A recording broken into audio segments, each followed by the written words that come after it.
¿sí? Ya estamos cerquita. Por eso les pregunto, por eso aviso, por eso les traigo esta información para escucharlos o escucharlas si tienen alguna duda, consulta. Este es el momento. Profe, buenas tardes. Tengo Sí, una consulta. dale. Si se me llega a juntar con otro parcial, o sea, el mismo día, ¿cómo puedo hacer? O nada. No, nada. O, Va a ser un trabajo escrito, probablemente les demos este trabajo para que lo hagan durante un fin de semana, ¿sí? Ujú. Con una consigna que ustedes tienen que resolver individualmente. No Sí, hay, digamos, no contemplamos hasta el momento, como es un fin de semana, no es un día en particular, ¿me entendés? No es que tenés que estar, no te vamos a conectar 2 horas a la computadora y te vamos a tomar un parcial en ese momento. ¿Se entiende? perfecto. ¿Sí? Es un trabajo de desarrollo de Gracias. ustedes. Va a ser un trabajo de desarrollo de ustedes. Y venimos trabajando en esta sintonía. Las actividades tienen que ver con esto. ¿En qué sentido? Vieron que les marco, no sé si pudieron ver las devoluciones de esta semana. Les vengo marcando cosas por ahí algunas cosas que por donde están orientados con los temas, otras cosas que tienen que ver con la redacción, con la organización de la información que van presentando. Eso sirve un poco para pulir el tema de cómo encarar la consigna, algo que a mí particularmente me preocupa mucho porque suele suceder que o tienen la información o estudian o conocen el tema, pero no responden la consigna, no enfocan en la consigna y se pierde mucho el rendimiento de ustedes a partir de esta cuestión. ¿Sí? Lógicamente, el trabajo integrador va a tener digamos, una dificultad mayor. ¿En qué sentido? Van a tener que relacionar cosas de un proceso tal vez un poco más largo, van a tener que relacionar momentos históricos, o van a tener que relacionar acontecimientos, actores, ¿sí? Algunas cosas la van a tener con la información que tienen en los textos, otras la van a tener que elaborar ustedes y recordar cosas que charlamos, reflexionar ustedes sobre cosas que hemos evaluado y hemos registrado en nuestros encuentros acerca de cómo se desarrolla el proceso y la experiencia del movimiento obrero. A ver, el trabajo lo entregamos el lunes. Bueno, esas pautas ya se las voy a dar. El trabajo probablemente tenga definiciones. Momento. Probablemente la semana que viene ya les indique, cuando nos juntemos, eh, cómo va a ser. En general nosotros, como hicimos en el primer cuatrimestre, les damos un fin de semana para que respondan una consigna, ¿sí? Como hicimos el primer cuatrimestre, probablemente se repita en este cuatrimestre la misma modalidad. Digo probablemente siempre porque todavía no lo definimos en reunión de cátedra y me parece justo decirles probablemente siempre, para que después nos digan, che, pero vos dijiste una cosa y hacen otra. Probablemente sea así. Un viernes una consigna, sábado y domingo escriben, cada uno tiene y cada una tiene una consigna diferente, no es que le vamos a dar una consigna para todos, obviamente. ¿Sí?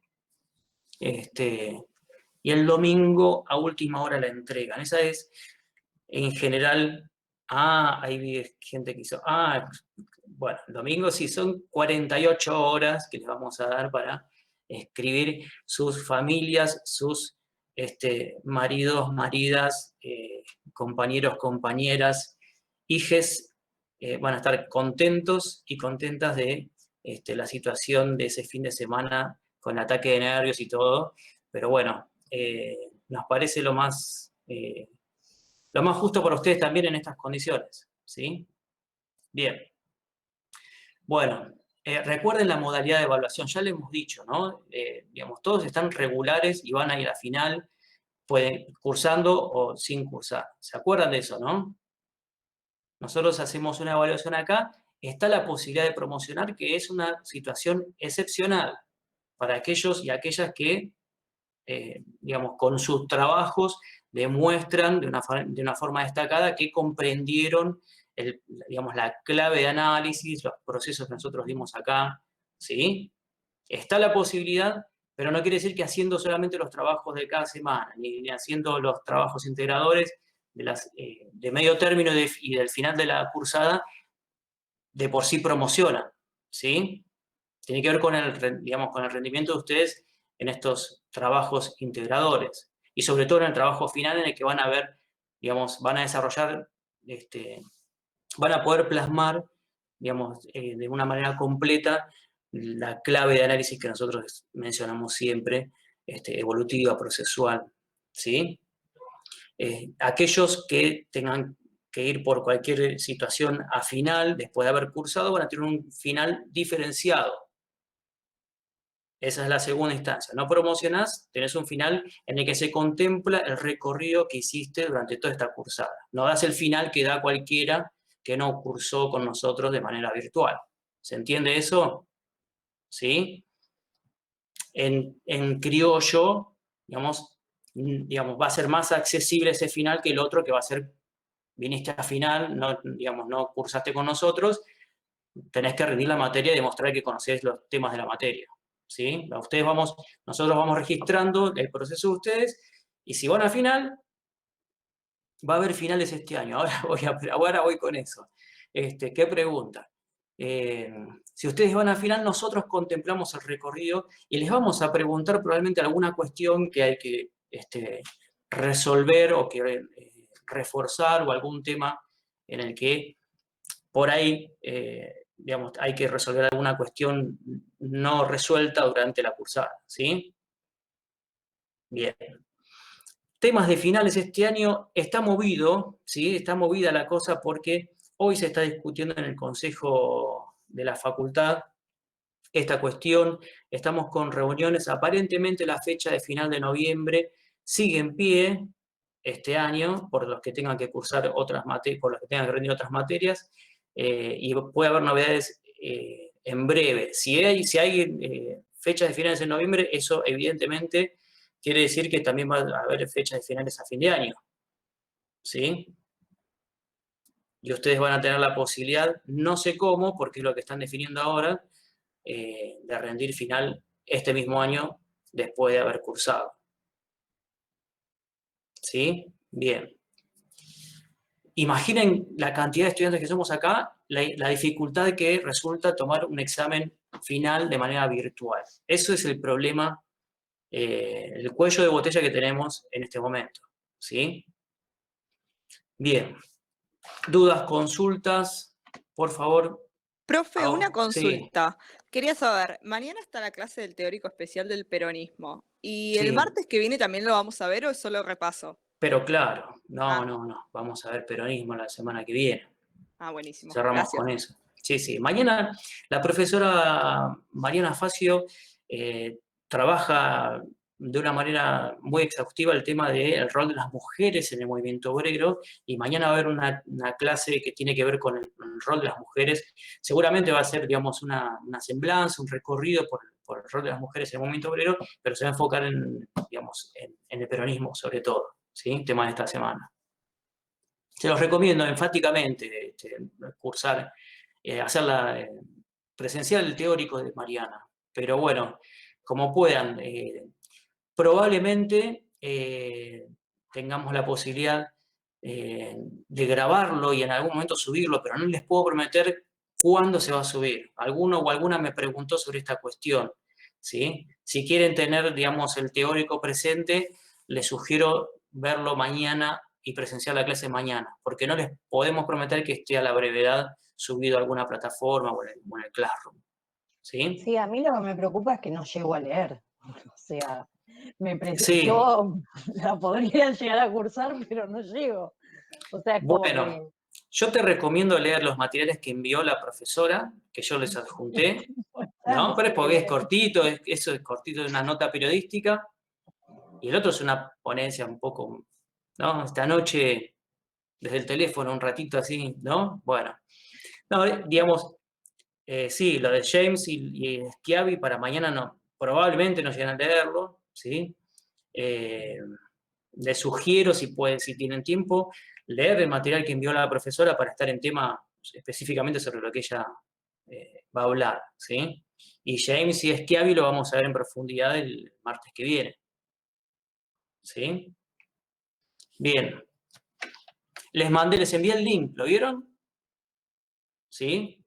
Bueno, cualquier duda o consulta, me preguntan también sobre eso, me escriben un correo. Bueno, cuestiones, entonces, ¿quedó claro lo del trabajo integrador? Este fin de semana no, probablemente el otro, de viernes a domingo. Probablemente sea así. Ya les adelanté bastante sobre el tema, ¿sí? Vayan estudiando. Lo que tienen pendiente lo estudian. Si quieren me arriman alguna pregunta por correo y las vamos resolviendo. No me caigan el martes que viene con, te hago una pregunta. Claro, no, vamos a dejar si quieren un ratito de la clase que viene para alguna que otra pregunta, pero me la envían antes por correo, ¿sí? Porque se imaginan que podemos, si todos vienen con sus dudas o preguntas, después de la clase de peronismo, nos quedamos hasta las 10:30, 11 de la noche, ¿sí? Así que mi recomendación es, va a haber trabajo práctico semanal más el trabajo práctico integrador. No, esa semana obviamente no les voy a dar el trabajo, no va a haber un grupo que va a tener que hacer el trabajo, no les voy a dar actividad, ¿sí? Del martes que viene al otro martes no les voy a dar actividad, solamente les voy a dar los materiales para continuar con los temas del cronograma, ¿sí? Bien, bueno, repasen, estudien y vean de qué manera pueden evacuar dudas antes de tiempo, sobre todo en los temas que ustedes piensan que están más flojitos. Bueno, liquidada esta cuestión y avisados y avisadas todas y todos. Pasamos a la clase de hoy, ¿qué les parece? ¿Sí? Década del 30, pero habíamos quedado en otra cosa, ¿no? Íbamos a repasar algunas cosas de los gobiernos radicales, ¿sí? ¿Quién se acuerda que íbamos a hablar sobre los gobiernos radicales? ¿Qué nos había quedado pendiente? El gobierno de Alvear. Muy bien, Belén. Muy bien. Entonces, ¿quién quiere hablar sobre el gobierno de Alvear? ¿Quién hizo el trabajito de leer sobre el gobierno de Alvear? En el texto de Falcón y Montserrat.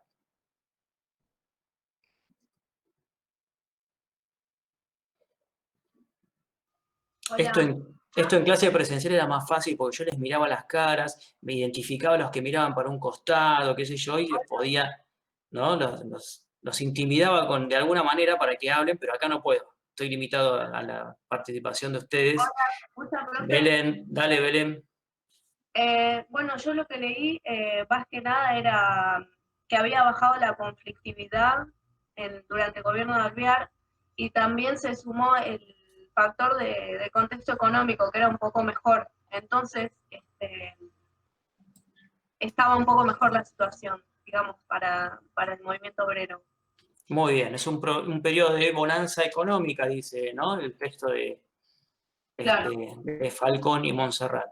Y baja la conflictividad. ¿Y qué pasa con las corrientes ideológicas del movimiento obrero en este periodo? Ay, no me acuerdo de eso. Bueno, no, la pregunta en general no era para vos específicamente. Bueno, que el mejoramiento del nivel de vida de la gente actuó como para disminuir el estallido social. Bien, baja la conflictividad social a partir de la bonanza económica, ¿sí? ¿Qué pasa entre Alvear y Irigoyen y Alvear? Y el radicalismo, ¿qué pasa? ¿Por qué mencionamos esto? Por lo mismo que les dije la otra vez. A veces parece que el periodo del 16 al 30 es el primer gobierno de Irigoyen, ¿sí? Y es un problema que hemos detectado. ¿Por qué les estoy diciendo esto? Los estoy y las estoy ayudando, ¿sí? Si te dicen radicalismo, ¿sí? Los gobiernos radicales del 16 al 30, no te quedes solamente hasta la Semana Trágica, ¿sí? No te quedes solamente con la Patagonia Trágica, porque parece que te comiste más de la mitad o la mitad del periodo, ¿sí? En eso tienen que ser también, ahí tienen que estar, digamos, despiertos para no comerse esa curva, digamos, ¿sí? Porque muchos piensan que como parece que los temas fuertes son esos, se olvidan que hubo un gobierno de Alvear, que pasaron cosas, que hay corrientes ideológicas que tienen una deriva determinada durante este gobierno y que después viene otro gobierno más que es el segundo de Irigoyen, ¿sí? Bueno, hecha esta nota al pie, entonces. ¿Qué pasa con la Unión Cívica Radical, con el gobierno de Alvear? ¿Qué pasa entre Irigoyen y Alvear?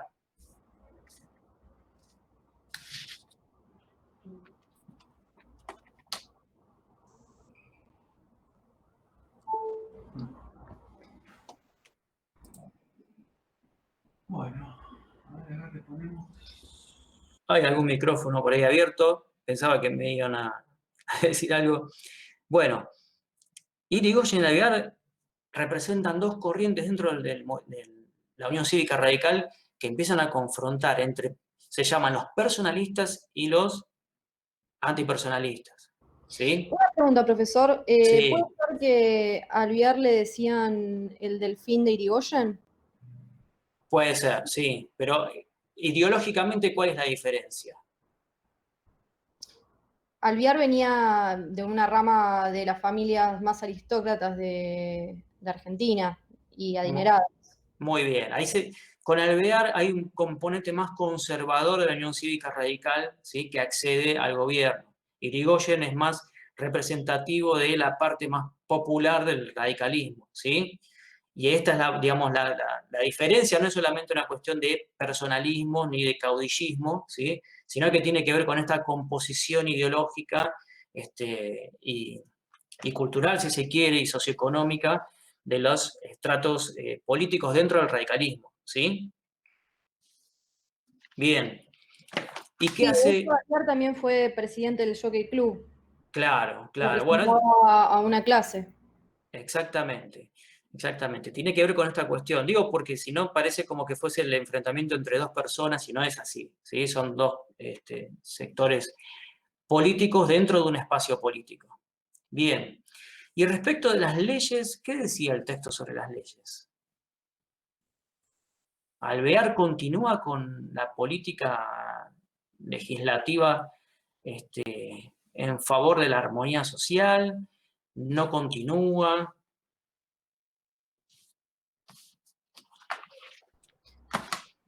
Lo que dice el texto es que tenía una menor conflictividad social, que eso quería Alvear. Bien, pero de todos modos intenta contener desde el Estado la conflictividad social, intenta favorecer a ciertos sectores vinculados con el movimiento obrero, ¿no? Empieza, no sé si favorecer, sino como enmarcar institucionalmente el conflicto entre el capital y el trabajo. Yo creo que, digamos, en eso se sintetiza un poco mejor la política de Alvear, ¿no? Y las leyes vinculadas con la cuestión social que impulsa, ¿sí? La ley de jubilaciones, ¿eso lo vieron en el texto? ¿Sí? Impulsa una ley de jubilaciones, Pero también habían resistencias de los trabajadores y los empleadores cuando le descontaron, después tuvo que volver para atrás, para la redundancia, esa ley. Muy bien, muy bien. De ¿Y la por qué volvió para atrás esa ley? Sí, porque generó el descontento en los dos sectores. Muy bien. Cuando fueron perjudicados, digamos. Claro, cuando fueron a hacer los descuentos, ¿quién pagaba, digamos? ¿A quién le descontaban los aportes jubilatorios? ¿Al trabajador o al empleador? Bueno, los dos se quejaban, ¿sí? Pensaban que ninguno de los dos tenía que poner parte de sus recursos, ¿sí? Para generar un sistema de jubilaciones y ahí empiezan a confrontar. Digamos, el Estado todavía no tenía esa fortaleza para imponerse como el regulador entre el conflicto entre el capital y el trabajo, ¿sí? Ahí está Belén también apuntando que se quiso crear la Junta de Trabajo, pero no tuvo éxito. Estas cuestiones también tienen que ver con esta modalidad de arbitrar entre este conflicto entre partes, ¿sí? Pero no prospera por la misma confrontación y conflictividad dentro del movimiento obrero, pero también porque todavía no conservaba, no tenía el poder, el gobierno radical para impulsar estas leyes y consagrarlas en el ámbito legislativo donde claramente seguía siendo minoría, ¿sí? Acá hay un tema que no termina de saldarse ni en el gobierno de Irigoyen ni en el gobierno de Alvear. Y tiene que ver con el régimen oligárquico y con esta lógica de poder que vimos que está de fondo a este gobierno de la Unión Cívica Radical desde el 16 hasta el 30. Los mecanismos de poder políticos y económicos seguían estando en manos, ¿sí?, de los sectores dominantes. Y esto siempre es un obstáculo, un impedimento, que tampoco ni Irigoyen ni Alvear intentan con fuerza quebrar, ¿sí? Bien. Bueno, y a nivel de los trabajadores, ¿qué sucede en la década del 20? ¿Qué pasa con el sindicalismo, con los sindicalistas? ¿Qué pasa con los socialistas?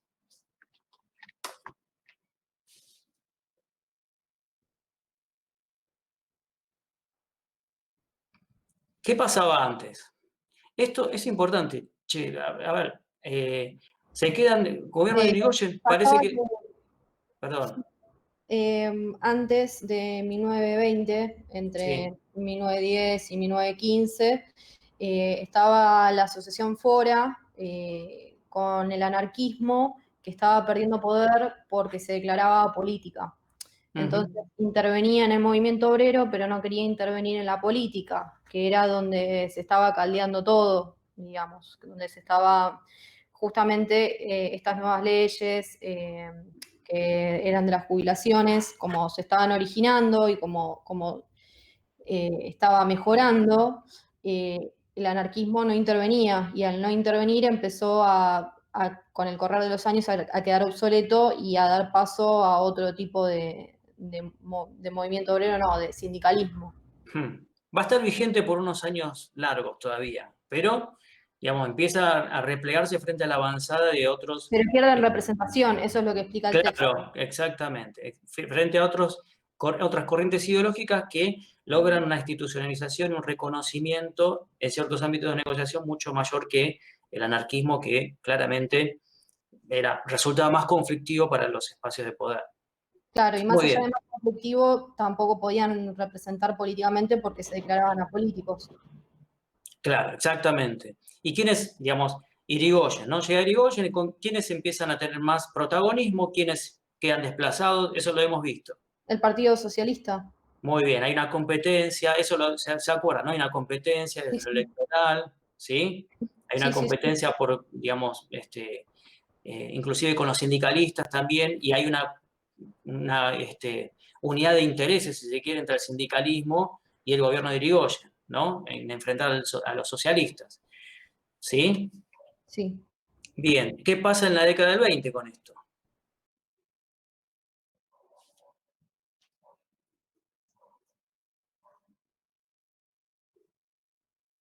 ¿Qué pasa en la década del 20? ¿Puede ser que la Fora del Noveno se disuelve y se forma una nueva central obrera, la USA? Ahí vamos, ahí hay un tema. ¿Por qué se forma la USA?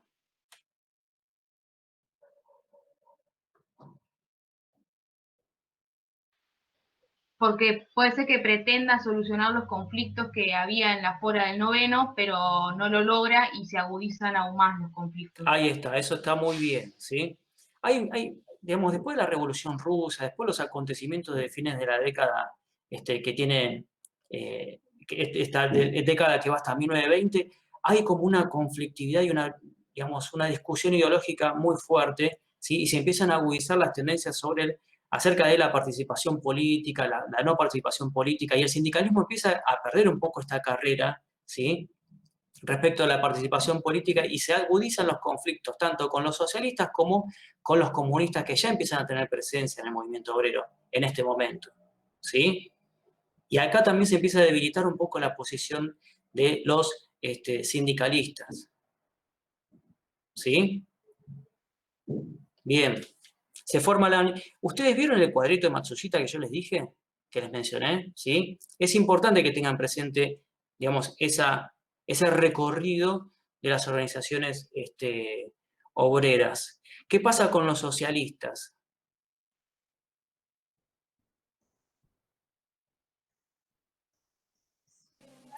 Forman la COA. Muy bien, ¿en qué año forman la COA? En 1926. 1926. Muy bien, muy bien. ¿Y en qué gremios empiezan a tener más presencia? que va a tener conflictividad hacia la década del 30.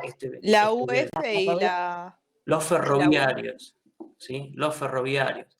Muy bien. Se empieza a disolver un poco el poder del sindicalismo, ¿sí? En la década del 20 y empiezan a tomar más poder los socialistas. Y esto es lo que vamos a ver después en la década del 30. El problema entre los socialistas y los sindicalistas nace acá, ¿sí? Hay, digamos, una disputa por conducir el movimiento obrero en los principales gremios, en los marítimos, en los ferroviarios, ¿sí? Y acá se empieza a discutir esa cuestión, inclusive alrededor de la participación política. Los vínculos del sindicalismo con el radicalismo van a ser muy cuestionados por los socialistas, ¿sí? Cuando cae el radicalismo, se lo van a facturar claramente, ¿sí? Y esta división se va a trasladar a la década del 30. Muy bien. Y los comunistas también están presentes ya en este momento, con una organización, ¿sí? Primero intentan participar en la USA, inclusive también en la COA, pero finalmente terminan formando una organización propia. ¿Lo vieron eso en el texto de Matsushita?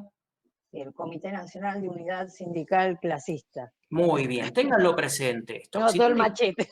Muy bien. Ese machete, tenerlo a mano, es importante tener el recorrido de las corrientes sindicales durante un periodo y un proceso largo de tiempo, ¿sí? Sepan más o menos hacia dónde se orientan, qué organizaciones forman, ¿sí? La que me quedó ahí medio en el aire, o por lo menos se ve que porque yo lo iba haciendo mientras iba leyendo, y puse, estaba la Fora de 1914, saqué una que decía se dividían en anarquistas, que era la de en 1915 se divide el quinto congreso y el noveno congreso. Y después me queda la USA, por un lado, y la Fora de 1922, que la dejé como descolgada, que no sé por qué la dejé descolgada. La Fora de 1922. Y algo, ahí no le puse dato de nada, como que vamos, me quedó... Vamos a compartir, si querés, el cuadrito, porque así lo vemos todo. Espera. Vamos a ver si... Esperá que voy a intentar compartir el cuadrito del que estamos hablando. A ver. ¿Se ve ahí?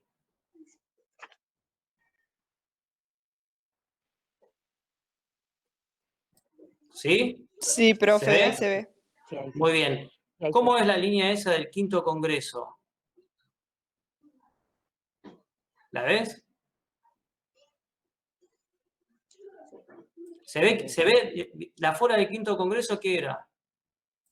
La anarquista. Y ahí esa es la línea que sigue esa Fora. Ah, lo sigo, sigue, o sea, continúa la misma Fora. Ahí va. O sea, por eso no encontraba datos. ¿Ves que tiene una continuidad? Claro. Pero en 1922 como que lo debe poner como porque se separó y se abrió la USA. Ya no está la Fora del noveno congreso. Claro, no está la del noveno. Queda la Fora, ¿sí? Ahí está, por eso me quedó. No hay necesidad de distinguirse. Exacto, ahí está. ¿Sí? Pero sigue siendo anarquista. Este cuadrito yo lo quería mostrar, que es el Matsushita que yo mencioné otra vez. Me parece una forma interesante para que ustedes tengan como herramienta también. La otra vez vimos el tema de la... Ahí volvimos, dejé de compartir pantalla. ¿Sí? Bien. La otra vez vimos la línea de tiempo, ¿sí? Para estudiar procesos está bueno que ustedes tengan estos cuadros, esta línea de tiempo, ¿sí? Para no hacer cortes esquemáticos sobre el tema de radicalismo, ¿sí? El tema de la década del 30, ¿sí? Porque la historia no hace esos cortes conceptuales a través de la cronología, ¿sí? El proceso tiene que ver con un proceso mucho más largo. Esos cuadros les sirven a ustedes inclusive para estudiar y para tener presente esta cuestión del proceso. Bueno, década del 30, ya nos metemos en la década del 30. ¿Qué caracteriza la década del 30? En el video de Daniel se señala contexto internacional, situación a nivel nacional. La caída de Irigoyen ya la hemos mencionado, la clase pasada, un golpe que vuela petróleo, ¿se acuerdan, no? Intereses económicos, intereses políticos, nacionales y extranjeros, terminan con los gobiernos radicales, con esta democracia incipiente, ¿sí?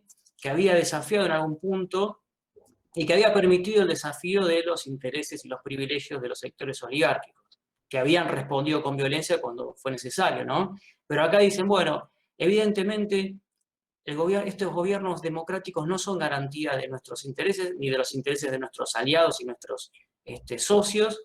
Tenemos que intervenir, y esto inaugura una etapa. Ustedes lo saben, ¿no? Este es un primer golpe cívico-militar que se da en Argentina en el siglo XX y que inaugura una serie de golpes en los que el ejército tiene un protagonismo. Ese ejército, ¿se acuerdan que vimos que se iba profesionalizando? ¿Sí? El ejército adquiere un rol político a partir de este momento, ¿sí? Garantiza y se alía con el poder de los sectores dominantes en muchos casos, y además funciona como un custodio de esos intereses en procesos democráticos y, si es necesario, en otro tipo de procesos que vienen a reemplazar estos procesos democráticos. En 1930, Uriburu inaugura este mecanismo de interrupción de los gobiernos elegidos a través del voto popular, ¿sí? Y va a ser importante esto, porque muchos hablan de este periodo como la restauración conservadora, ¿sí? ¿Se acuerdan que hablamos de 1880 y del régimen oligárquico y esa estructura que está de fondo durante el radicalismo también, que funciona como una estructura de poder que no cede a nivel político y económico? Bueno, acá vuelven a tomar las riendas del poder, ¿sí? Y utilizan la fuerza del ejército, la fuerza del Estado, y establecen un mecanismo fraudulento de gobierno, una semidemocracia, en la que ellos pueden manipular quién gobierna de acuerdo a sus necesidades, ¿sí? Bien, golpe de Uriburu. Ya había sucedido el crack de Wall Street, ¿no? Por lo tanto, allá ahí tenemos un dato. La depresión, la Segunda Guerra Mundial. Pero espera, la Segunda Guerra Mundial... ¿Nazismo y fascismo? Está bien, muy bien. Nazismo y fascismo. Sí, muy bien. la guerra española era, ¿no? La que estaba ahí. La Guerra Civil Española. La guerra muy civil bien. Y a nivel nacional, ¿qué está pasando con, digamos, quiebra, digamos, el modelo capitalista? ¿Y qué pasa, digamos, en nuestro país con la economía? Empieza con el modelo de sustitución de importaciones. Muy bien. Industrialización por sustitución de importaciones, la famosa ISI, ¿no? Uh-huh. ¿Y qué consecuencias tiene esto para la economía, para el movimiento obrero? En realidad lo que hace es genera un cambio más de talleres a fábricas, y lo que hace es que se abarate la mano de obra de los trabajadores, y las condiciones terminan siendo como nefastas para los trabajadores. Muy bien, muy bien. Acá hay un punto que señalaste vos, digamos, cambia la estructura productiva, ¿sí? En algún punto, del taller a la fábrica, una escala mucho mayor de producción, ¿sí? El trabajo en estas, digamos, los establecimientos productivos son mucho más grandes, nuclean a más trabajadores, es otro tipo de organización gremial la que demanda este espacio, ¿sí? Y también otro tipo de trabajadores, ¿sí? Muy bien. ¿De dónde vienen esos trabajadores? Muchos vienen del campo, hay migraciones internas, se concentra la población en los grandes centros urbanos, ¿sí? Daniel mencionaba el surgimiento de las villas de miseria en este momento, ¿sí? Los grandes centros urbanos con alrededor sus centros fabriles, y alrededor de las fábricas, las grandes fábricas, los frigoríficos, la gente que se queda a vivir cerca de las fábricas, ¿sí? Para ver si pueden trabajar en esos lugares o pueden, digamos, subsistir alrededor de estos emprendimientos fabriles. Una cuestión importante que mencionaban ahí, claro, se forma la CGT. Hay una unidad del movimiento obrero, de las centrales sindicales, ¿sí? Una unidad que va a ser corta, ¿sí? Pero que va a tener importancia para lo que viene en la década del 30. Muy bien. Del taller, entonces, al modelo fabril. ¿Y qué tipo de trabajadores, entonces, vamos a tener durante este periodo? Semicalificados. ¿Qué significa eso? Semicalificados. Obreros calificados y no calificados. ¿Existen los obreros calificados en este periodo? Sí. ¿Se incorporan trabajadores semicalificados? Sí, muchos. Semicalificados y no calificados. ¿Qué significa eso?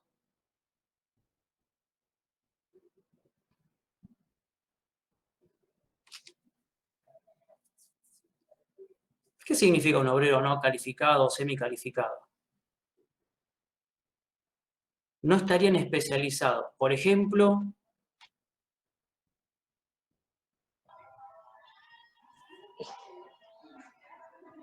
Un pintor sería uno no calificado. en una fábrica, ponele, ¿sí? El que El obrero trabaja que en una máquina no necesariamente tiene que ser, no tiene que tener un oficio, saber un oficio. Eso es la exactamente. diferencia entre un calificado y un no calificado. Un tornero es un trabajador calificado, ¿sí? Un tipo que es contratado para controlar una máquina y hacerle, ¿se acuerdan las películas de Chaplin, en tiempos modernos, en las que había un tipo que hacía así, ¿no? Así, ajustaba una tuerca 900 veces por día, ¿sí? Eso no demanda ningún saber técnico, ¿sí? Ningún conocimiento técnico para hacer así con la tuerca, ¿sí? Y esto permite una incorporación masiva de trabajadores a establecimientos fabriles, ¿sí? Trabajadores que no tienen la experiencia, no tienen, digamos, el nivel de organización que hasta ese momento habían tenido los trabajadores vinculados con los talleres, con establecimientos más chicos, ¿sí? Y tiene esto que ver con la incorporación de estos trabajadores al mundo del trabajo, a nuevas experiencias y a nuevas, digamos, al plantearse cómo desarrollar y cómo establecer reclamos frente a una situación bastante desventajosa para los trabajadores en este momento, ¿sí? La década del 30, ¿qué otras características tiene? En cuanto al económico, ¿hay crecimiento económico? ¿No hay crecimiento económico? A causa de la depresión económica pierde fuerza el movimiento, sí, en principio pierde fuerza el movimiento sindical, ¿sí? El movimiento gremial. La década del 30 arranca con un retroceso del movimiento obrero y sus demandas. Por un lado, por la crisis económica. Y por el otro lado, ¿por qué?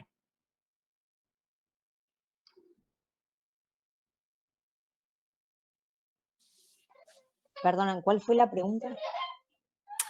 ¿Por qué, digamos, se desmoviliza bastante el movimiento obrero en este periodo, cuando se inicia la década del 30? Por un lado, por la crisis económica, y ahí dice Cristian por el chat, por la represión. Es una cuestión importante, ¿sí? Hay este nuevo gobierno que viene a interrumpir el proceso democrático, también instala por primera vez la institucionalización de la represión política e ideológica, ¿sí? Sistematizada. Se crean instituciones, ¿sí? Específicamente para perseguir a los anarquistas, a los comunistas, ¿sí? Bien. También esto desmoviliza mucho, sobre todo con el gobierno de Uriburu, del 30 al 31, ¿sí? En la década del 30 tiene varias presidencias y cada una le da un matiz diferente. Bien, y esto al mismo tiempo, en un contexto de depresión económica, represión desde el Estado, ¿quiénes se empoderan?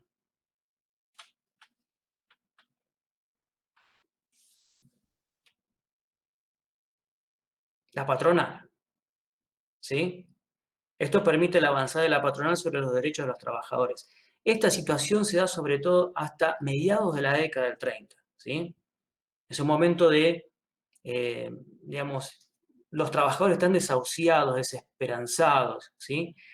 No sé si lo mencionó Daniel, creo que lo mencionó también en el video, la cuestión de los tangos de la década del 30, las letras de los tangos, ¿no? De Gira Gira, ¿sí? Las letras de esos tangos, no sé si las conocen, después los pueden buscar por ahí. Son tangos que hablan de la desesperanza, ¿no? Que no te queda, digamos, siglo XX Cambalache, ¿sí? Todos como una gran desintegración social, mencionan estas letras de los tangos, y una gran desesperanza en los sectores populares, ¿sí? No había posibilidad de progresar económicamente, se trabajaba para subsistir, las condiciones eran muy malas, ¿sí? No había un marco legal que protegiera a los trabajadores, ¿sí? Había una gran represión, las condiciones evidentemente no eran las mejores para los trabajadores. Se trabajaba en los frigoríficos del Gran Buenos Aires. Algunos historiadores hablan de pensiones y conventillos en los que existía como la cama caliente, que trabajaba un obrero por turnos y compartían la misma habitación, salía un obrero del otro turno, iba a la misma cama, dormía, y el otro que estaba trabajando después iba a dormir a la misma cama y compartían los gastos en el mismo espacio, ¿sí? Solamente para subsistir. Hay muchas crónicas sobre la década del 30 y la modalidad de trabajo, y ahí van a contextualizar muy bien qué estaba sucediendo con los trabajadores en este periodo. Hambre, miseria, proliferación de villas de emergencia, villas miseria, y una migración interna que no vienen, digamos, los migrantes internos no vienen solamente porque había un aviso de trabajo en el diario, ¿sí? Vienen por desesperación, vienen por búsqueda de un sustento económico. Y al mismo tiempo, los sectores gobernantes, ¿qué modalidad de gobierno, digamos, qué modalidad de sostenerse en el poder reproducen? ¿Cómo se denomina la década del 30? Comúnmente. Década infame. La década infame. ¿Por qué le dicen la década infame? Por la cantidad de casos de corrupción para mantenerse en el poder. Muy bien. Utilizaban el fraude patriótico en las elecciones. Muy bien, estas cosas son importantes, ¿no? Institucionalmente no respetaban mucho la legalidad de las normas, sino que lo que les interesaba era sostenerse y reproducirse en el poder, a través del fraude patriótico, a través de la extorsión en las elecciones y el desvío de votos en su favor, a través de distintos mecanismos de violencia visible e indirecta en algunos casos, ¿sí? Y al mismo tiempo los negociados, la corrupción, ¿sí? No la utilizaban esto solamente para mantenerse en el gobierno. ¿Qué casos de corrupción existían? ¿Recuerdan alguno? ¿Alguno famoso?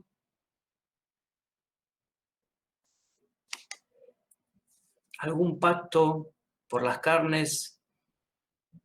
El pacto Roca-Runciman con Inglaterra. Bien, muy bien. ¿Y qué establecía ese pacto? Básicamente era que Argentina le daba las carnes a Inglaterra por un precio bajo, e Inglaterra introducía frigoríficos en Argentina que era manejado por ingleses, no tenía Argentina ninguna retribución. Muy bien, muy bien. ¿Y quiénes se quedaban con el rédito económico? Aquellos que habían firmado, digamos, a nivel nacional el pacto y las empresas inglesas. Y al mismo tiempo se les generaban otros beneficios para intervenir económicamente en otras áreas. Se le daban negocios a los capitales ingleses, ¿sí? A cambio de ubicar la producción de los ganaderos argentinos en Inglaterra, ¿sí? Lisandro de la Torre es efectivamente el que denuncia esto, y esto crea, digamos, una crisis institucional. Tenemos entonces este contexto: corrupción económica, negociados de la élite, que, digamos, muy mala distribución de la producción nacional, los trabajadores en pésimas condiciones, no hay representación, digamos, institucional, política de los intereses de los trabajadores, no hay forma de reclamar en un contexto adverso, y al mismo tiempo hay una lógica política que involucra a los radicales, a los socialistas y a los comunistas durante la década del 30, y a los sindicalistas también. ¿Cómo es esta lógica política que se da en la década del 30?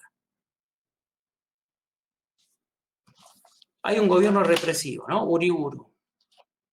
Necesita mostrar una imagen de democracia, dice Horowitz. ¿Quiénes son, digamos, los que participan como una suerte de oposición para legitimar a este gobierno semidemocrático?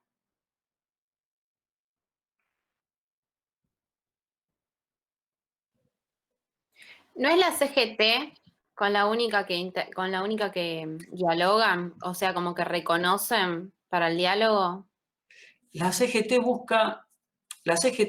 digamos, en esta lógica de negociar con el Estado, la CGT busca acomodarse a esta nueva coyuntura. ¿Pero qué dice Horowitz sobre esto? ¿Logra algo con esto o no logra nada?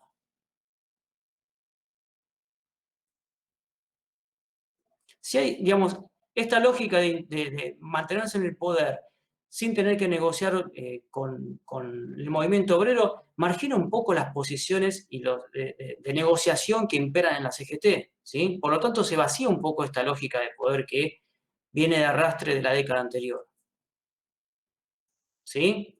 Eso lo lograron ver. ¿Quiénes son en la primera parte de la década del 30 los que empiezan a ganar mayores beneficios a partir de su participación política dentro de este régimen? Los sindicalistas tenían vínculo con los radicales. Los radicales ya no están, fueron desplazados, ¿no? Por lo tanto, los sindicalistas ahora empiezan a ver cómo declina su poder, ¿sí? Los radicales fueron desplazados, se abstienen de participar políticamente. ¿Quiénes quedan? Los anarquistas son perseguidos. Los socialistas. Los socialistas, muy bien. El socialismo funciona acá como un partido, como una fuerza política que, digamos, escenifica la oposición a este gobierno, ¿sí? Y a través de esto consiguen los gremios socialistas algún tipo de beneficio adicional, ¿sí? Lo vieron en el texto de esto, la cuestión del sindicato de comercio, con Borlenghi, ¿sí? El sábado de inglés. Dentro de los márgenes que permite el régimen, los socialistas son los beneficiados a principios de la década del 30, ¿sí? Y los sindicalistas empiezan a perder posiciones. Esto es lo que se va a trasladar después a la Unión Ferroviaria y a la CGT también. Es complejo esto, ¿sí? Es un periodo bastante complejo, tiene muchas idas y vueltas. Pero los socialistas, en principio, se ven beneficiados por el amparo que encuentran a partir de esta suerte de oposición al régimen a este régimen semidemocrático, ¿sí? Bien. ¿Y los comunistas? ¿Qué pasa con los comunistas?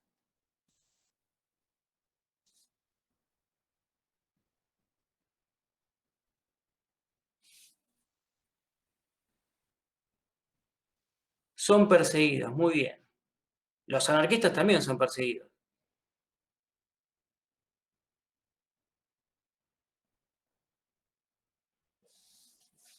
Los ¿Qué pasa? comunistas son, perdón, los comunistas son perseguidos y se empiezan a organizar desde las bases de forma clandestina, preparándose para un momento en el que ya puedan actuar, digamos. Empiezan con la propaganda, empiezan a incluir a los trabajadores, hasta nuevos trabajadores, a las mujeres.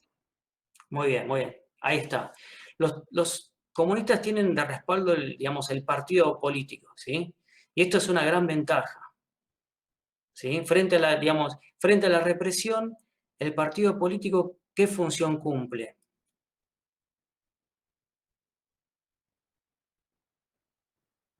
Lo dice el texto de Horowitz también.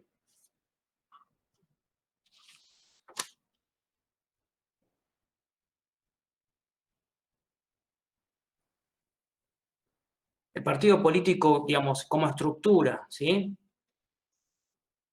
Los trabajadores comunistas, los trabajadores que empiezan a pelear por los derechos de los trabajadores son perseguidos. El partido funciona como una contención, ¿sí? Para los militantes comunistas en las fábricas, en los gremios, ¿sí? Es una forma de proteger a través de la solidaridad del partido, es una forma también de trasladar a un gremialista que es perseguido a otra región y darle protección en otro lugar, ¿sí? El partido funciona como un mecanismo de contención y de protección a los trabajadores que los anarquistas, por ejemplo, no tenían, ¿sí? Y además el comunismo viene practicando el trabajo de base territorial desde hace mucho tiempo, ¿sí? Y acá se profundiza esa cuestión. Ante la incapacidad de las instituciones formales de expresar, digamos, sus reclamos, los trabajadores anarquistas empiezan a trabajar a nivel de las bases, ¿sí? En los territorios y en las fábricas. ¿Eso lo pudieron ver en el texto? ¿Lo pudieron ver en la huelga de la construcción? ¿Qué pasa en la huelga de la construcción?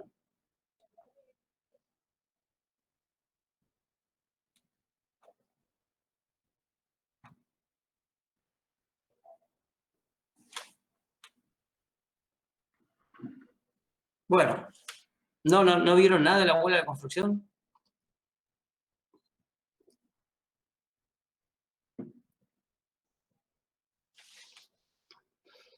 A ver en el chat, ¿qué dicen? Se organizan las bases, sí. Se organizan las bases, se organizan los barrios, se hacen festivales, ¿sí? Se integra la comunidad. Los comunistas tenían una visión diferente respecto de las otras corrientes ideológicas de cómo se debían organizar los trabajadores y las trabajadoras. ¿Qué aspectos vieron en referencia a la actividad que tenían para esta semana sobre el sector más dinámico dentro del movimiento obrero en referencia al comunismo? ¿Por qué se le decía el sector más dinámico? Vamos específicamente a la actividad que tenían que hacer.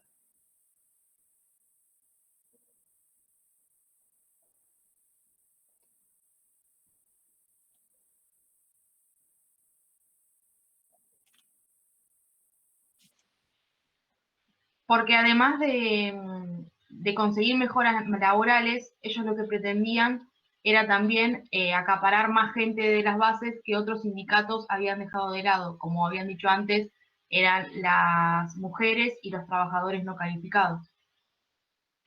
Muy bien. Tiene una visión más integral en este sentido, ¿no? De los trabajadores. Muy bien. Trabajan con las mujeres, ¿sí? Empiezan a decir, pero ¿por qué trabajan con las mujeres? Porque, ¿qué cuestión ideológica está atrás de todo esto?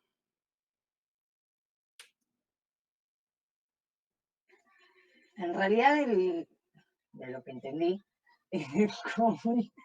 el comunismo lo que buscaba era como ya no, como se había pasado a las fábricas, ya no se tenía que organizar gremialmente, digamos, por fábrica o por gremio. O sea, ellos tenían que unificar y hacer un sindicato único por ramo o industria.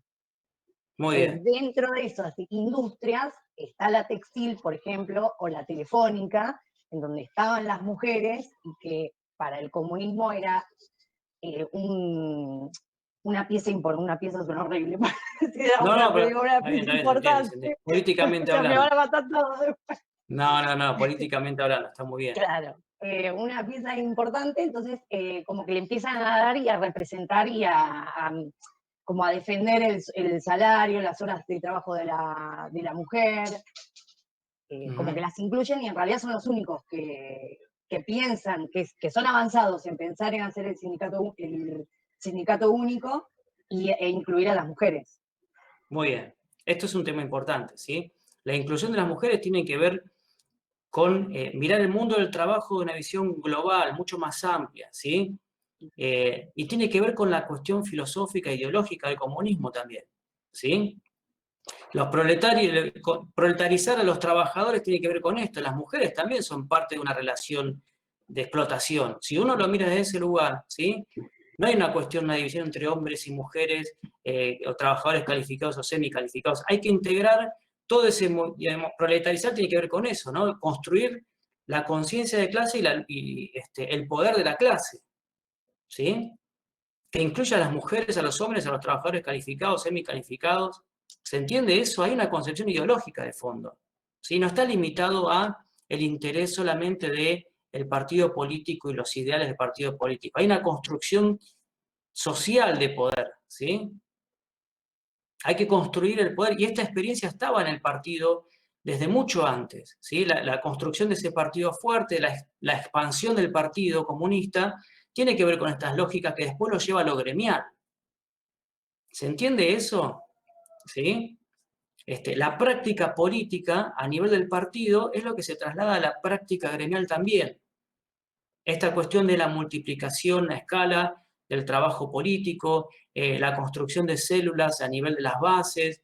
¿Qué es esto? Difundir ideológicamente, digamos, y discutir ideológicamente el posicionamiento de los trabajadores y las trabajadoras, crear condiciones en las que se fortalezca la posición del proletariado, de los trabajadores y las trabajadoras, para darle la batalla a la patronal, ¿sí?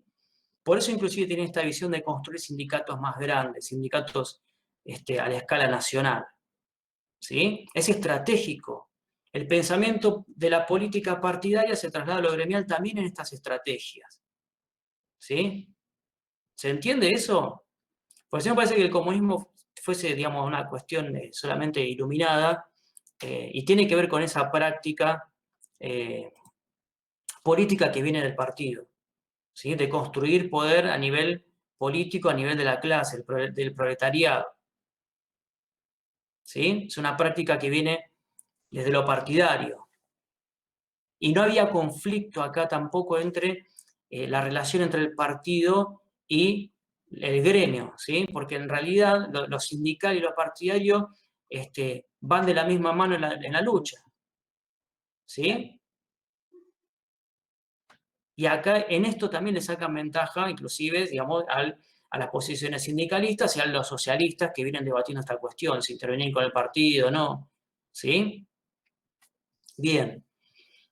¿Qué más de los comunistas? ¿Qué otras cuestiones son necesarias mencionar en referencia al crecimiento de los comunistas en este periodo? Esto por un lado, ¿no?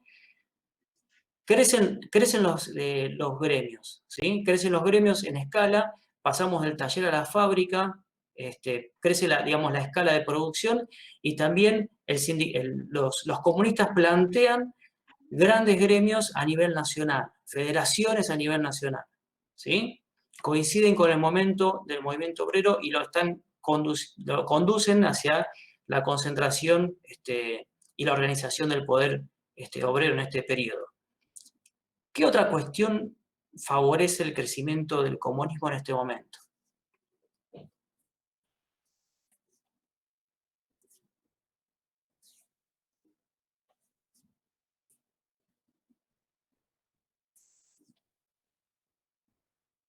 ¿Les costó la actividad esta semana? Medio complejo el texto. La segunda pregunta me mató. Sí, la segunda pregunta era... La primera sí, pero la segunda me mataste. La segunda, yo les digo una cosa. Era lo de la CGT, lo de la CGT. Yo el texto de Horowitz ya lo leí un montón de veces, pero el texto de Horowitz es complejo. Yo dije, bueno, hace falta leerlo muchas veces porque sí. no, me costó mucho la parte de la CGT. Me da la sensación que al principio, o sea, no es un texto que me gustó, a comparación de los demás que venimos leyendo. Perdón mi honestidad, pero no me gustó. No. Yo tengo también mi valoración personal, pero es digamos, un momento complicado y Horowitz abarca muchos aspectos de este periodo. Abarca demasiado y a veces no explica tanto, hay que salir a buscar por otro lado la información para poder entenderla. Es muy repetitivo y te lo pone al principio, después te aclara una parte al final, entonces tenías que volver a la primera parte. Igual esa práctica de salir a buscar información a otro lado está buenísimo. Siempre háganlo. Sí, no digo que no, pero uno lo hace con una base. Acá es como que vas porque no entendés nada, o sea, no entendés lo que estás leyendo. Está bien. No para ampliar. O sea, una cosa es ampliar y otra cosa es tener que salir a buscar porque no lo entendés. Perfecto. Eso es lo que me pasó con esto. Horowitz a mí por lo menos me costó mucho. Un texto complicado, ¿sí? Sí, la primera parte no, me costó mucho más la parte, me parece como pobre en información y como con muchos datos pobres. O sea, eso me pasó. Muy bien, acá hay gente que dice... La pregunta fue difícil. Que se marea un poco. La segunda pregunta debo admitir que fue, digamos, difícil a propósito, ¿sí? Porque me interesaba, vamos a ir a la parte de la CGT. ¿Sí? Bueno, volvamos ahora al tema del comunismo. Yo coincido con que el texto de Horowitz es bastante complicado y para una sola lectura es complejo, ¿sí? Bien, esta cuestión del comunismo, ¿no? La impronta del comunismo al sector más dinámico del periodo. ¿Qué otras cuestiones tienen a favor los comunistas en este momento? Me parece que es el uso del aparato del mismo partido, que ellos lo distribuyen desde los barrios hacia la fábrica. Me parece que pasa por ahí, diferenciándose de los sindicalistas que tenían sus propias internas y de los anarquistas que eran más reprimidos, me parece a mí. Muy bien, acá hay una cuestión, ¿no? Los comunistas empiezan a ver, primero los sindicalistas, Cristian mencionaba algo, ¿no? En relación con otras corrientes ideológicas. Los sindicalistas acostumbrados a negociar no encuentran ese engranaje, digamos, esa vía de comunicación para negociar, no tienen nada que negociar, pierden su, digamos, herramienta más, digamos, más prestigiosa dentro del movimiento obrero para legitimarse. Los socialistas también tienen un montón de dificultades, tienen las tensiones dentro de sus gremios, ¿sí? Y terminan sin organizar a grandes porciones del movimiento obrero, como estos que venimos hablando, los trabajadores menos calificados, las mujeres. Los comunistas abarcan, digamos, son amplios en su forma de organización, ¿sí? Y al mismo tiempo empiezan a apoyarse en el partido político, se apoyan digamos, en otros aspectos que tienen que ver con la organización de los trabajadores fuera de las fábricas, con la comunidad, ¿sí? Y empiezan a darle una impronta política a la lucha obrera, ¿sí? Que todavía otros no querían hacer o se limitaban a hacer. Los comunistas son los primeros que empiezan a encarar, digamos, no solamente la reivindicación de demandas económicas, de mejoras, sino que digamos, la lucha es política también, ¿sí? Hay que construir poder político. Y no tienen ninguna objeción en plantearlo. Organizan el movimiento obrero también para esto, para en algún momento trasladar esta lucha a lo político. Y lo político se construye dentro de la fábrica, pero también pensando en la comunidad, digamos, en el barrio. Organizan fiestas, no sé si lo vieron eso en el texto de Horowitz, organizan fiestas. Tratan de vincular socialmente a los trabajadores con las Que le dan apoyo comunidades. escolar, que dice que volvieron Exactamente. a los bares, a las esquinas. Eso es tarea política. Ahí no es una cuestión solamente de generar un reclamo por mejora salarial. Y esta es la clave para entender este proceso en la década del 30 que se viene dando, ¿sí? El traslado, y ya me estoy adelantando a la siguiente pregunta, ¿no? El traslado de reclamos netamente económicos a una esfera política, ¿sí? Nuevamente tengan presente el contexto. Situación, los trabajadores desahuciados, vienen de la experiencia del radicalismo, llega este gobierno que reprime a varias corrientes ideológicas, no encuentran canales de negociación, hay huelgas, sí, son exitosas como la huelga en la construcción, pero siempre encuentran el límite para alcanzar mejoras en las condiciones laborales, no hay un marco regulatorio. La década del 30 se caracteriza por confirmar y reafirmar que no hay un marco regulatorio para regular la situación, la relación entre el capital y el trabajo, ¿sí? Esto se viene impulsando con fuerza y no hay nadie, ninguna organización que pueda llevarlo adelante. La cuestión política empieza a transformarse en algo fundamental. ¿Alcanza solamente con la reivindicación económica o los trabajadores se tienen que organizar para reclamar desde un espacio político? Disputar, digamos, el poder político. Los comunistas estaban dispuestos desde el primer momento a hacer esto. Y en parte su intervención en el movimiento obrero tiene que ver con eso. Desde, digamos, después de la Revolución Rusa y el surgimiento del Partido Comunista en Argentina. ¿Sí? Acá lo enfocamos en Horowitz, en la década del 30, pero la construcción del trabajo de base de los comunistas viene de la década del 20. Es una lógica de construcción política. Y acá empieza, digamos, a tomar más sustento. Tiene que ver con, digamos, la disminución de la presencia de los sindicalistas y de los socialistas, ¿sí? Se mantienen, se expresan como la forma más orgánica, la forma más organizada de sostener el poder obrero frente a la avanzada de la patronal, ¿sí? Y son efectivas sus formas de organización. Bien.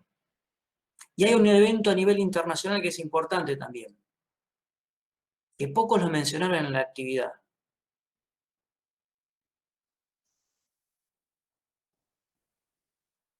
Hay un contexto internacional que es importante a mediados de la década del 30. El avance del nazismo y de Hitler. Bueno, el avance del nazismo. ¿Y qué pasa con, digamos, el comunismo a nivel internacional? ¿Qué hace la internacional cuando ve que avanza el comunismo en distintos países? ¿Qué promueve? Una táctica diferente a nivel político. Antes era la revolución y solamente a través de la formación de un partido comunista y todos los demás son reformistas que no están incorporados a este proceso, ¿sí? Vendría a ser como la resistencia detrás de los estados nacionales. socialistas. Ahí está. Acá hay una cuestión, que ahí lo dice Martina, los frentes populares. En 1935, hacia 1936, los comunistas empiezan a formar, para detener el avance del nazismo, ¿sí?, los frentes populares. ¿Se acuerdan que mencionábamos esto? ¿Sí? La Tercera Internacional convoca a la formación de frentes populares. ¿Sí? ¿Qué son estos frentes populares?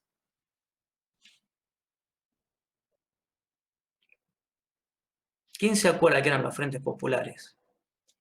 Avanza el nazismo, avanza el fascismo. ¿Y por qué se forman frentes? Digamos, el comunismo toma una postura diferente. Hasta ese momento había que formar partidos comunistas de vanguardia, siguiendo la lógica del Partido Comunista Soviético. Acá dice, bueno, tenemos que cambiar estrategia. Convoca la formación de frentes populares. ¿Qué eran los frentes populares?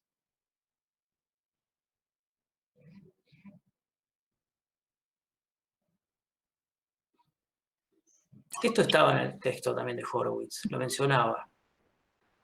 Puede ser establecer lazos para lograr fortalecer alianzas con otros sectores. Bueno, eso. En el caso comunista decía como para abandonar su actitud más agresiva y sectaria y pasar a una política como si fuera más de alianza y ganar en ese terreno. Con Muy otros bien. frentes, y ellos buscaban frentes de izquierda y de centro. Decía, como mencionaba, ese tipo de política. Muy bien. En la intención de detener el avance del nazismo y del fascismo, de las derechas, de estas derechas en todo el mundo, se impulsa la formación de frentes populares que tiene que ver con esto, ¿no? Dejemos esa política cerrada del partido, de la conformación de un partido revolucionario, y vamos a formar alianzas con partidos de centro-izquierda, ¿sí? En los distintos países. ¿Y esto qué habilita en Argentina en particular? ¿Con quién empiezan a trabajar codo a codo los comunistas? ¿Con los socialistas? Muy bien, ¿sí? Con los socialistas. Empiezan a tejer una fuerza, digamos, mucho más importante, empiezan a articular con los socialistas políticamente y gremialmente, ¿sí? A nivel de los gremios también. Pero va a alcanzar un límite esta situación.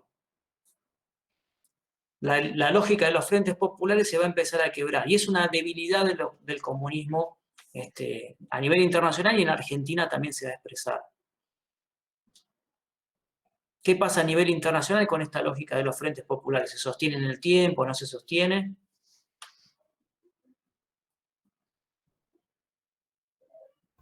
No, no se sostiene porque la Unión Soviética firma un pacto de no agresión con Alemania, el pacto Molotov-Ribbentrop. Muy bien.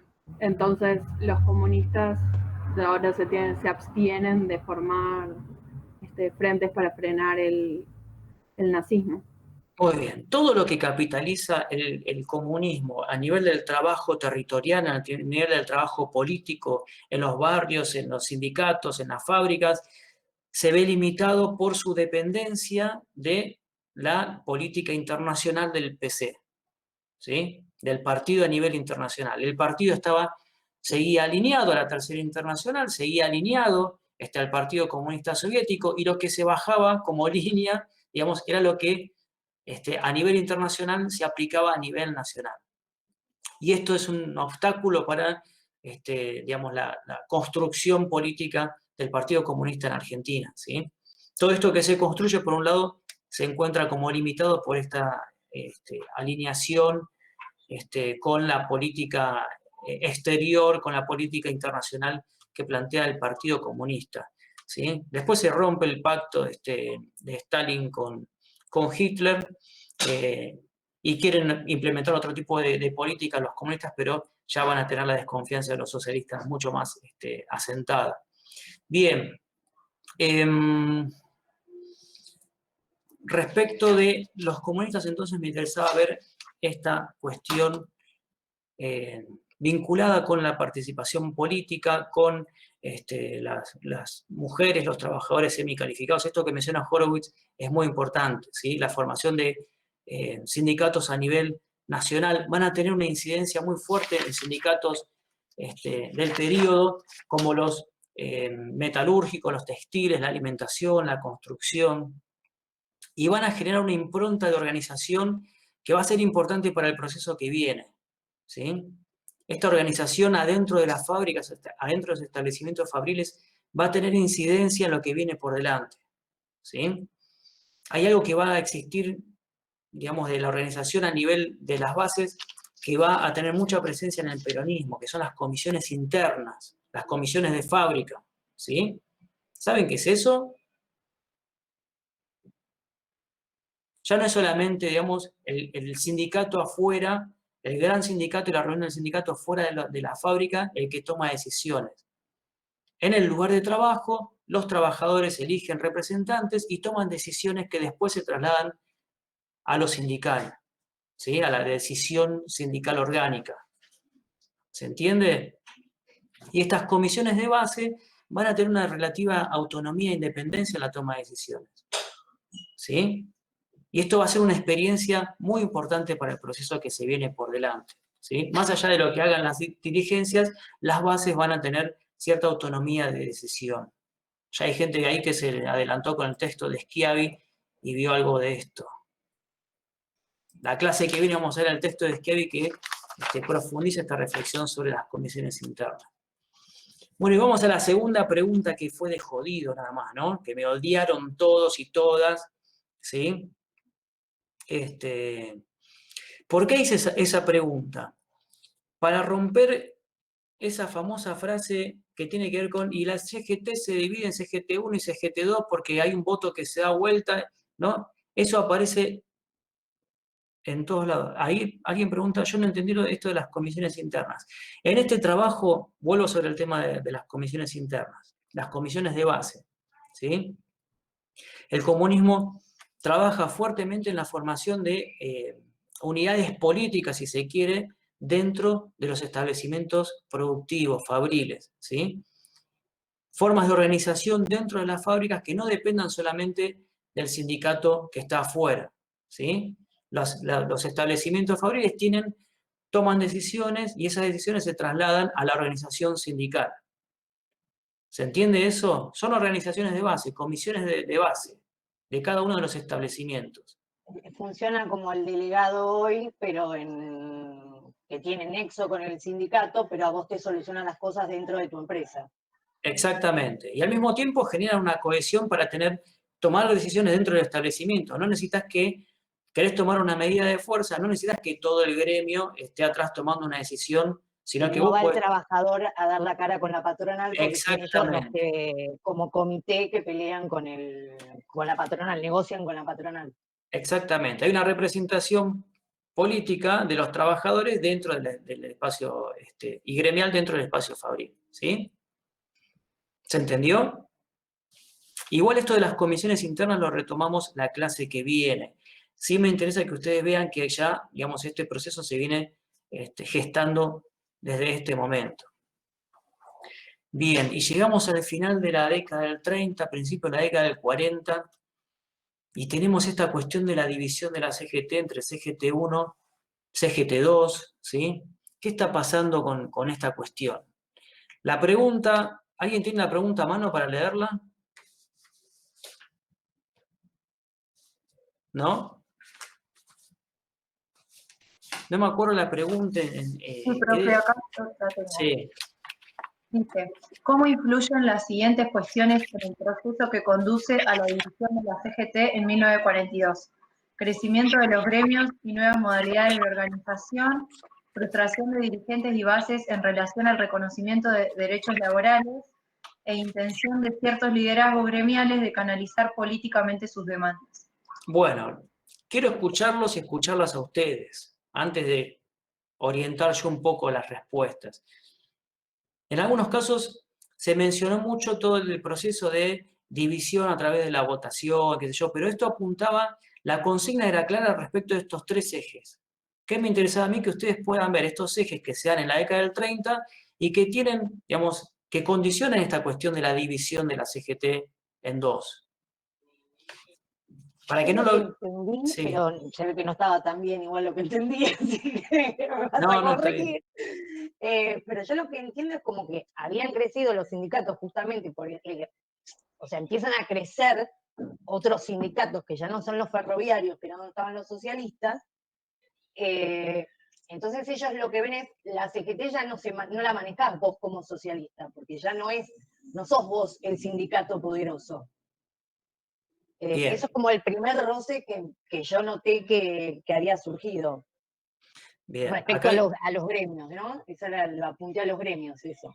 Bien, la Unión Ferroviaria, que era el sindicato, digamos, los ferroviarios eran el sindicato, la élite sindical, si se quiere, ¿no? Exacto, lo fuerte. Porque eran una cuestión estratégica Por respecto la de la economía, exportación. En su pero momento también por una cuestión que tiene que ver con esta escala que empiezan a tener, digamos... ¿Cómo? Perdón. No, y porque los ferroviarios justamente eran el capital extranjero. Claro, pero acá también hay el tema es que tienen extensión territorial digamos, en todo el territorio, ¿sí? Digamos, Sí. es un sindicato grande porque hay, digamos, ferrocarriles en todas partes y porque además tienen alcance en la mayoría de las provincias. Es un sindicato a nivel nacional, ¿sí? Solamente por su extensión geográfica, ¿sí? Y está organizado a través de las vías del ferrocarril, ¿sí? Hay una solidaridad que tiene que ver con eso también, ¿sí? Sí. Y eso es lo que le da su extensión y su escala, no solamente en número, sino en presencia. Por eso era el sindicato, el que tenía la Unión Ferroviaria, mandaba, digamos, conducía el destino de la CGT y del movimiento obrero hasta ese momento. Ahí es cuando se unen los ferroviarios con la fraternidad. Claro, o sea, pero... estaban unidos, porque después se dividen, por eso, claro, lo de la fraternidad, porque después la fraternidad se va. Claro, pero lo que mencionabas vos es importante sobre los otros sindicatos. ¿Qué pasaba también acá? ¿Con qué? Con esos otros sindicatos, ¿sí? En realidad antes eran chicos, ahora empiezan a tomar fuerza porque vos estás en una economía de sustitución de importaciones, por ende la industria es la que empieza a crecer. Muy bien, esto es Y ellos importante. empiezan a unir en únicos sindicatos, con lo cual van a tener más gente, o sea, va a ser más fuerte el sindicato ya, no van a ser gremios chiquititos repartidos. Muy bien. Acá hay una cuestión que tiene que ver con lo económico, con el cambio en la estructura económica que incide, ¿sí? En, digamos, la organización del movimiento obrero. Hay nuevas industrias mucho más grandes, ¿sí? Esto cambia la composición del movimiento obrero. Y también cambia la forma de organización, ¿sí? Exacto. Lo que planteaban los comunistas, lo que planteaban a nivel de nuclear a los trabajadores a nivel nacional, las federaciones que se empiezan a formar, lo que mencionamos recién, los textiles, la construcción, ¿sí? Y estos son sindicatos el sindicato de comercio, son sindicatos que empiezan a ser fuertes y que empiezan a, digamos, si la élite era la Unión Ferroviaria, estos sindicatos empiezan a tener más peso. Y cuando empiezan a tener más peso, empiezan digamos, a disputar la conducción del movimiento obrero. ¿Sí? Esto lo lograron ver. Esto ya lo tenemos saldado más o menos, ¿no? Hay un contexto económico diferente, hay una impronta de una organización diferente a nivel nacional. La Unión Ferroviaria ya no es la única, si esto lo menciona Horowitz, no es la única, no es el único sindicato grande, hay otros que empiezan a crecer y que empiezan a disputar este liderazgo. Y obviamente la Unión Ferroviaria empieza a resistir. ¿Sí? Bien. ¿Qué pasa con el otro eje? Frustración de los dirigentes y las bases. Bueno, eso también lo entendí como que como estás en como Uriburu, Castillo, todos los que estaban en Ortiz, era, yo no me acuerdo, me mareo. Pero bueno, en un gobierno de facto, digamos, no democrático, les cortó las libertades, porque una de las primeras cosas que hicieron fue la ley marcial, los estados de sitio, les empiezan a cortar, no dejan que se armen sindicalmente, y no les interesa la parte laboral, digamos. Entonces es como la frustración arranca porque no podés darle una solución legal o legítima a los trabajadores. Muy bien, muy bien. ¿Quién más?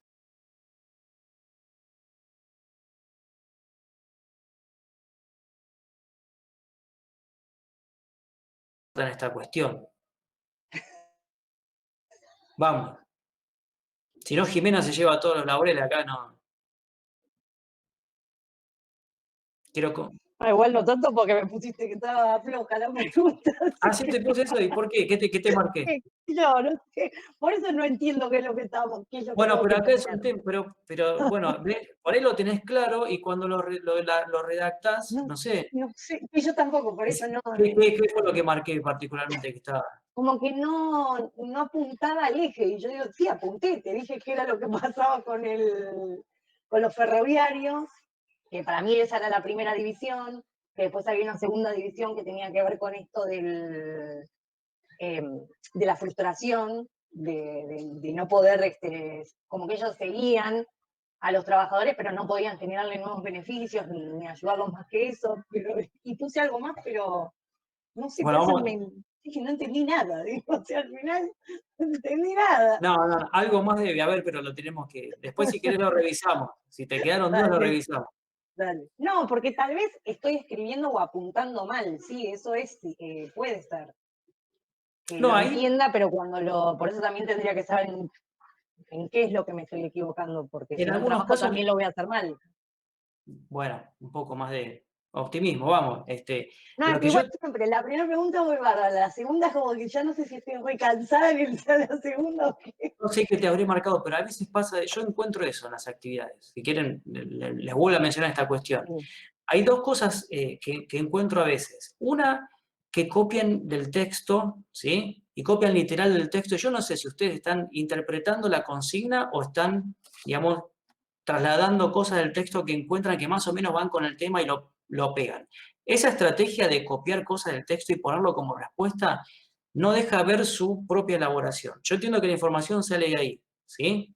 Pero hay cosas que ustedes, si hay 3 ejes, mi recomendación en muchos casos, y en algunos casos lo vi y digamos, les apunté que estaba bien hecho, respondan sobre esos ejes, ¿sí?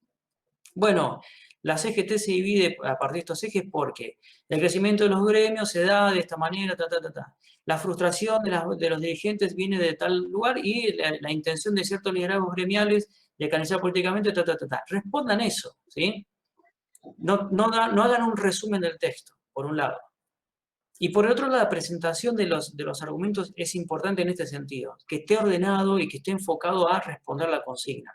Yo no sé, Jimena, si fue tu caso ese o no, no sé qué te marqué en particular, pero suele suceder eso a veces. Está la información, pero por ahí en la elaboración, No, de hecho yo no soy de copiar, yo generalmente respondo tratando, o sea, no te lo decía por eso, sino digo dos cosas que vi, no es tu caso el de copiar y pegar seguramente, pero lo decía por lo otro, no por la presentación de la mira, yo información. arranqué poniendo los primeros signos de división de la CGT derivan por el desacuerdo en la dominación por parte de la Unión Ferroviaria, que ya no es considerada la más fuerte no solo porque se separa de la fraternidad, sino producto de la sustitución de importaciones, sino porque producto de la sustitución de importaciones se empiezan a desarrollar las industrias locales que empiezan a organizarse generando cambios en la estructura de los sindicatos, rama industrias, que a su vez tienen alcance nacional. Esto lleva a una discusión interna entre socialistas y comunistas por el mando de la CGT. Eso es como un signo que puse en una primera división, un signo de división de la CGT. ¿Eso estaría mal? ¿Como un primer signo? No, pero la verdad vos me lo vas leyendo y me cuesta mucho seguirlo. Ya sé. Porque el comentario no está clara esta respuesta y no se desarrolla el interrogante de la consigna. Pero yo tengo que leer la respuesta completa, no puedo, más que vos me lo leas. Bueno, Después yo me comprometo si querés a leértela y vamos a retomar eso. Como para saber en dónde me equivoco, porque si no, como... Dale, si te quedan dudas o a cualquiera que le queden dudas sobre la corrección, inclusive me la pueden... Acá debe faltar, yo no digo que no, seguramente deben faltar cosas, pero tal vez orientarme más a decirme, mirá, deberías saberlo. Está bien. Yo como le dije la otra vez, si alguno tiene o alguna tiene dudas sobre la corrección, quiere responder sobre la corrección que yo les hice, me lo envían y digamos, lo vemos. O sea, la verdad, si vos me lo lees así, yo no puedo retener No, sí, yo entiendo, es difícil. que te corregí. pero podemos tener un feedback sobre la corrección, porque la idea es esa, que a ustedes les sirva, ¿sí? Que ustedes Claro. detecten cuál es el punto que yo les marco como para mejorar, ¿sí? Bueno, Jimena, si querés me lo mandás cuando, digamos, la semana que yo, fíjate qué cosas querés consultar específicamente y márcamelas, ¿sí? Dale. Y así cualquiera que lo quiera hacer. Bien. Bueno, el crecimiento de los gremios entonces lo vimos. Frustración de dirigentes y bases. Retomemos eso. Jimena dijo algo ahí, ¿no? Como década del 30, no hay canales institucionales a través de los cuales se puedan expresar las demandas. ¿Qué más?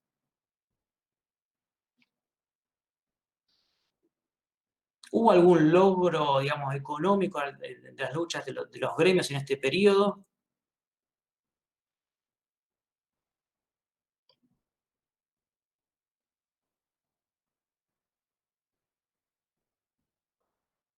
¿Cómo se relaciona ese punto con el punto que sigue? Intención de ciertos liderazgos gremiales de canalizar políticamente sus demandas.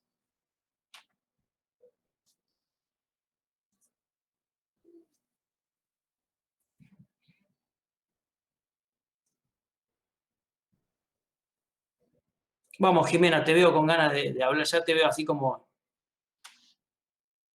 No, es que en realidad lo veo así, no hay ninguna reivindicación, a lo sumo continúan lo que sostenían lo que ya habían ganado, pero no hay reivindicaciones.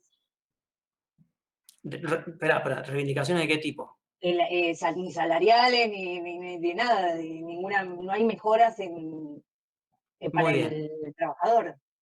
Muy bien. No había formas de representación, ¿no? No había formas de canalizar estas cuestiones. El gobierno, digamos, El no había gobierno no permitía estaba en tampoco. instancia de negociación. Hay represión durante todo este periodo, ¿sí? Y lo dice Horowitz en un momento. Todos estaban pensando que la única alternativa para situar a los trabajadores en mejores condiciones, ¿sí? Era alternativa política, ¿sí? Y esta alternativa política tiene que ver con disputar el poder, ¿sí? Con no solamente hacer reclamos salariales económicos, sino decir, bueno, o nos apoyamos en un partido político de los que existen o formamos un partido político, pero tenemos que salir de la lógica estrictamente gremial, ¿sí? En este contexto, el conflicto es político, ¿sí? Y dice Horowitz claramente ahí, ¿no? Las dos CGT entienden esta cuestión. Solamente que hay una que dice, pretende formar un partido laborista, un partido de base sindical, y otros que se quieren apoyar en los partidos que tradicionalmente participan en la política, que son el Partido Comunista y el Partido Socialista, ¿sí? Lo que hay de común, digamos, ¿hay una división? Sí, pero hay una división por conducir ese proceso político, ¿sí? Y en base a qué organización se va a desarrollar. ¿Sí? A los partidos políticos vinculados con la lucha gremial hasta ese momento, como el Partido Comunista o el Partido Socialista, o a la formación de una organización política dentro del gremialismo que empiece a generar alianzas con los sectores dominantes, ¿sí? Acá está, por un lado la CGT1 y por otro la CGT2. La CGT1 con la Unión Ferroviaria, que plantea esta cuestión del Partido Laborista, y la CGT2 con los comunistas y los socialistas más políticos, ¿sí? Los dos tienen esa mirada respecto de la política. Y lo que muestra esta división es que es una división meramente de conducción política, ¿sí?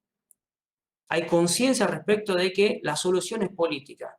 Y esto es importante retenerlo porque lo que viene es un proceso político muy importante que va a tener a los trabajadores como protagonistas y a las organizaciones gremiales sobre todo como protagonistas, ¿sí? Cuando se hable del peronismo, cuando hablemos del peronismo, vamos a ver, digamos, no es que sale de un repollo, el apoyo gremial y sindical al peronismo. Tiene que ver con esta demanda que ya se estaba generando en la década del 30, ¿sí? Con esta división que se plantea acá, pero que no es una división solamente por un voto, ¿sí? Sino que tiene que ver con una división respecto de la conducción del movimiento obrero hacia un proceso político. ¿Se entiende? La división de la CGT no tiene que ver solamente con esa cuestión del voto, por eso quería incluirles esta pregunta, ¿sí? Tiene que ver con una lógica que plantea una reestructuración de las organizaciones obreras, ¿sí? Y un replanteo del diagnóstico respecto de cómo solucionar los problemas del movimiento obrero organizado, ¿sí? Y un pasaje de digamos, la disputa económica a una disputa política, ¿sí? Después de una década, la década infame, después de una década en la que no, digamos, las luchas tradicionales y las organizaciones tradicionales habían fallado, ¿sí? Si se quiere, no habían generado los éxitos que los sectores trabajadores esperaban, hay un impulso hacia la participación política y hacia salir de lo meramente gremial para ocupar espacios de poder, ¿sí? Para ser interpelados desde espacios de poder, ¿sí? Y para dialogar con canales institucionales que consideren políticamente las demandas de los trabajadores. Esto ensambla directamente con la llegada del GO, digamos, esto lo vamos a ver en la clase que viene ya, ¿sí? Y el desembarco de Perón en ciertos espacios institucionales en los que va a funcionar como un enlace político con el movimiento obrero. Y desde ahí va a generar este pasaje del movimiento obrero organizado hacia la política. ¿Sí? Veo algunas caras así más o menos, pero bueno. La década del 30 es media compleja. Y el texto de Horowitz, yo les voy a confesar, también es bastante complejo, va, viene, qué sé yo, ¿sí? Me parece que viendo los videos de Daniel tienen un buen contexto desde lo internacional y de lo nacional. Yo me apoyaría sobre todo en eso. Traten de hacerse esquemas para ver este recorrido del socialismo, el sindicalismo, el comunismo, ¿sí? Y respecto del comunismo también sean esquemáticos sobre estas cuestiones, esta impronta novedosa que le da. Y respecto a esta pregunta, esta segunda pregunta de la actividad de hoy, la clave para entenderlo es es el pasaje de lo económico hacia la disputa económica hacia lo político. ¿Sí? Bien. ¿Dudas, consultas? Los y las escucho.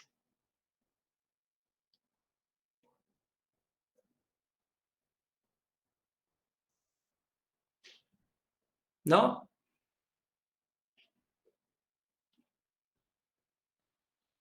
Cerramos entonces, ¿eh? ¿Seguro? Bueno, les propongo una cosa, ¿sí?